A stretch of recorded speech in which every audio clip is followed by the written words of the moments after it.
Buenos días, mi nombre es Jorge Alberto Salazar Robledo, radico en la ciudad de Matamoros, Tamaulipas. Mi número de matrícula es AL055164. En esta ocasión estamos en la materia de impuestos personales en el proyecto integrador. Vamos a hablar sobre el ISR. Con base en la ley de ISR, ¿qué es considerado interés? Pues aquí estamos viendo que en el artículo 8 nos da diferentes consideraciones en los que nosotros debemos de considerar tales puntos como un interés, que es más que nada un extra hacia nuestro capital. Por ejemplo, tenemos los rendimientos de la deuda pública, de los bonos y obligaciones, incluyendo descuentos, primas y premios. O sea, todo lo que sea los rendimientos de la deuda pública, de los bonos y obligaciones, más que nada es un incremento, todo lo que tenga un rendimiento sobre nuestro dinero, eso ya se considera un interés. El interés más conocido es los rendimientos de créditos de cualquier clase. Por ejemplo, en los bancos, cuando nosotros abrimos una cuenta de inversión, nos va a generar un interés, ya sea al plazo que nosotros hagamos el contrato con el banco, puede ser de 30 días hasta un año o más, ¿verdad? Dependiendo nuestro capital invertido y nuestro plazo, pues es el interés que ellos nos pueden otorgar. Entonces, ese interés o ese rendimiento es el que se considera como interés. Prácticamente todos los puntos aquí se basan en lo mismo, pero en diferentes circunstancias. Por ejemplo, una deuda pública pues no es de un banco, tiene más que ver con el país. Los créditos de cualquier clase pues son los créditos del banco. Los premios pues son, si te ganas la lotería o si te ganas un premio grande, pues también lo tienes que reportar. eh, a las comisiones y todo ese tipo. Cálculo anual para una persona física que obtuvo ingresos por interés en el 2014 de una cuenta de inversión en el banco por 87,000 pesos, deducciones personales por 11,000 y retenciones de ISR de 7,000.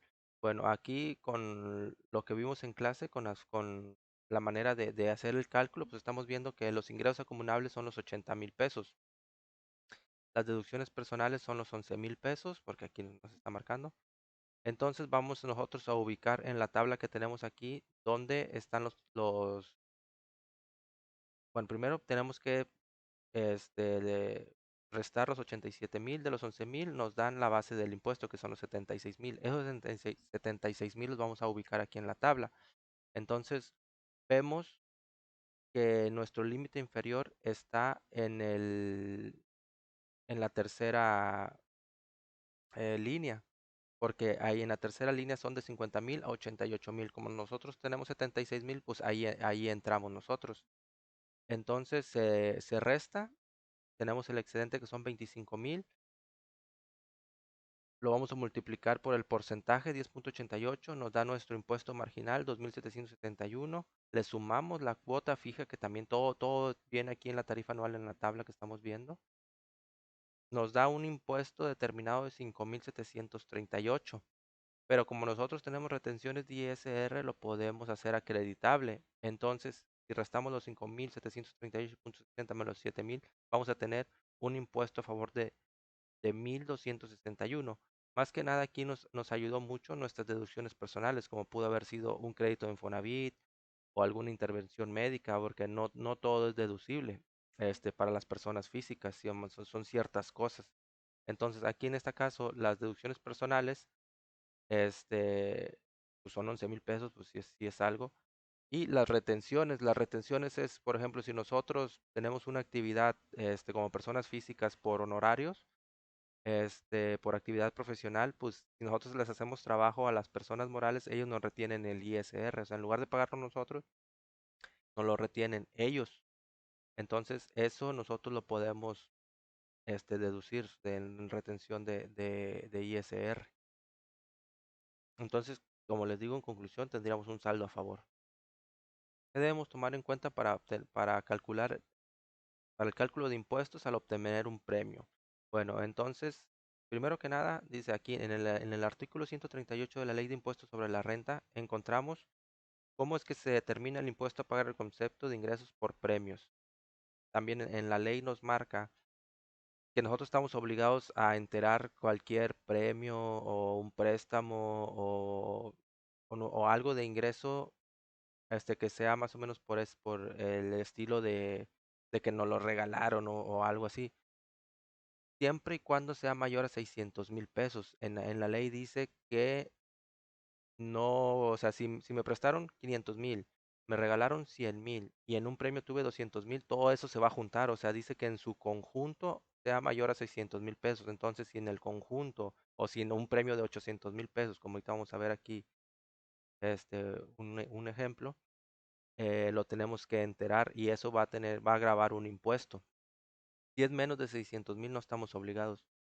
Ok, nos dice que el ISR a pagar por concepto de premios de loterías, sorteos, concursos, rifas realizados en México será calculado con una tasa del 1% sobre el premio, sin deducción alguna. El 1% es muy poco, pero siempre que las entidades federativas no tengan un impuesto local para dicho ingreso o el gravamen de la federación no rebase el 6%. O sea, sería ok, va a ser el 1%, pero si en tu estado no tengan un gravamen sobre los premios, o sea, sobre los ingresos de los premios, que no rebase el 6%. Por ejemplo, una persona física que gana un premio en la Lotería Nacional de 700,000 pesos deberá pagar un ISR por la cantidad de 7,000 pesos, que es el 1%.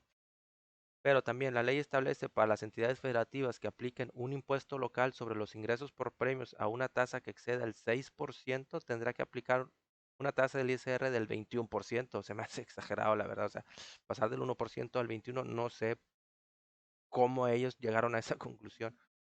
Por ejemplo, suponiendo que en Michoacán establece un premio local para los ingresos por premios del 8%, que ya rebasa el 6%. La persona física que percibe el ingreso por el premio deberá pagar una tasa del 21% automáticamente, por concepto de ISR. Es decir, si el premio fue de 800,000, el ISR sería de 168,000 y el impuesto local de la federación del 8% serían 64,000 pesos. O sea, estarías pagando más de 200,000 pesos, nada más porque el impuesto local o de la federación del estado es más del 6%. O sea, se eleva bastante. No hay como que una congruencia del 1%. Entonces, es así como la ley nos marca que debemos calcular nosotros un impuesto al obtener un premio o un préstamo o un sorteo o un concurso. IVA. La ley del IVA establece que el impuesto será calculado utilizando una tasa del 16%. Aquí en la frontera, el presidente Andrés Manuel López Obrador da la oportunidad de pagar el 8%, siempre y cuando la mayoría de tus operaciones, o sí, hablando de las empresas, la mayoría de sus operaciones sean aquí mismo en frontera, que no vendan sus productos en el interior de la República. Ahí ya no aplicaría, o la mayoría de sus productos ahí ya no aplicaría ese beneficio del 8%. Pero aquí en la frontera donde yo vivo, sí, muchos comercios, muchos establecimientos, los restaurantes, las tiendas de abarrotes, nos venden las cosas al 8%. La verdad es muy buen estímulo. Pero en general en toda la República, pues es el del 16%.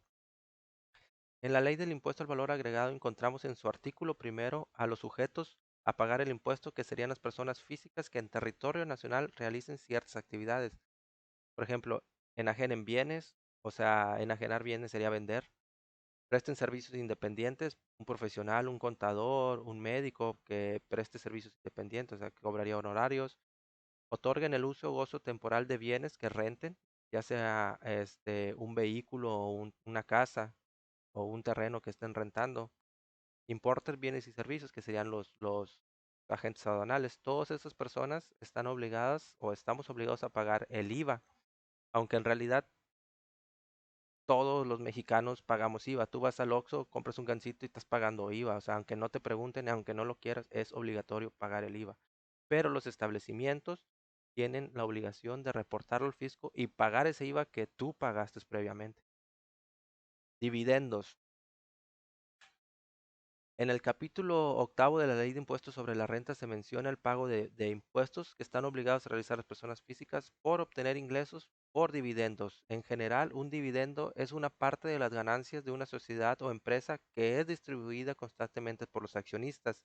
Cuando una empresa se crea, tiene que haber un acta constitutiva que lo legaliza un notario público. Entonces, en esa acta constitutiva, todos los socios, porque recordemos que una persona moral son un conjunto de personas físicas, todos los socios, que son esas personas físicas, pues se ponen de acuerdo cada cuándo van a entregar dividendos y cuál es el porcentaje de los dividendos que le corresponde a cada persona. Me imagino que ellos dicen, pues el que aporta más, pues va a tener más porcentaje de dividendo que el que aporta menos, porque en una sociedad no todos tienen que aportar lo mismo. Unos pueden aportar pues un mayor capital, unos pueden aportar pues, la materia prima, o sabes que yo tengo 4 computadoras y los voy a poner y ya es socio, ¿verdad? Pero en la acta constitutiva pues va a constar para que todos estén de acuerdo qué le va a corresponder a cada quien, cuándo se van a repartir dividendos.